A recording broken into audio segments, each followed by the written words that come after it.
दो फादर का किस्सा सुनाऊंगी जो अपनी बेटियों से बेइंतहा मोहब्बत करते थे। पहला फादर पोस्ट में ज़रा ऊपर था और दूसरा फादर पोस्ट में ज़रा निचले लेवल पर था। एक प्रोफेसर था तो दूसरा पियोन था। वो अपने बच्चों के लिए एक और भी जॉब करता था। वो किसी फाउंडेशन की लाशें उनके आबाओ अजदाद पहुंचाता था और वहाँ से वो उसका सफ़र बड़ा मुश्किल होता था। एक वो एज थी जिस एज में वो और मज़ीद एजुकेशन हासिल करता और आगे बढ़ता, मगर उसकी शादी छोटी एज में हो गई तो उसके ऊपर ज़िम्मेदारियां बढ़ गईं। महंगाई जब अभी भी इतनी ज़्यादा है तब भी उनके हिसाब से वो महंगाई इसी पॉइंट पे ज़्यादा थी, तो लिहाजा उसको दो जॉब करनी पड़ती थी।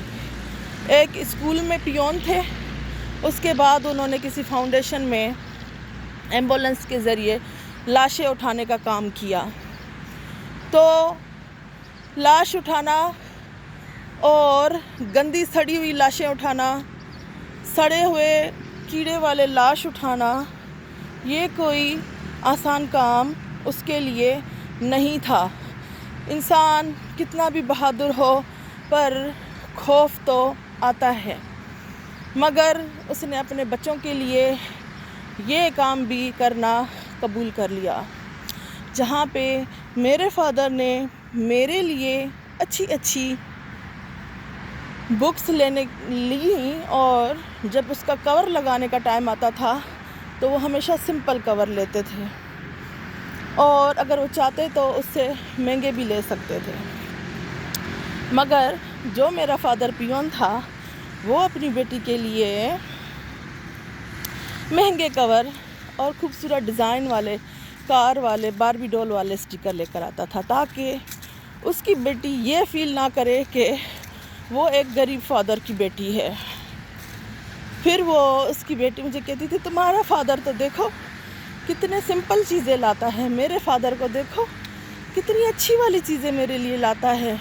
और उसका फादर भी फ़ख्र से कहता था, तुम्हारा फादर तो प्रोफेसर है, मैं देखो पियोन हूँ, फिर भी देखो मैं अपने बच्चों के लिए कितनी अच्छी और महंगी चीज़ें लेकर आया हूँ और कितने महंगे कवर लेकर आया हूँ, इसका प्लास्टिक तो तुम चेक करो।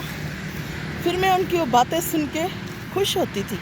फिर मैं उसको कहती थी, आप जो कवर लगा रहे हैं इस तरह ना लगाएं। मैं बाबा के साथ जब कॉपी पे कवर लगाती हूँ तो मुझे कहता है एक साइड से पकड़ो, तो इस तरह से कॉपी के पेजेस बाहर नहीं आएंगे। फिर वो मुझे कुछ स्टिकर्स दे देता था, कहता था ये तुम अपनी कॉपी पे लगाना, पर मेरी कॉपी पे सारे स्टिकर लगे हुए होते थे तो जगह नहीं होती थी। मैं अपनी फिर रफ़ कॉपीज़ पे स्टिकर लगाती थी।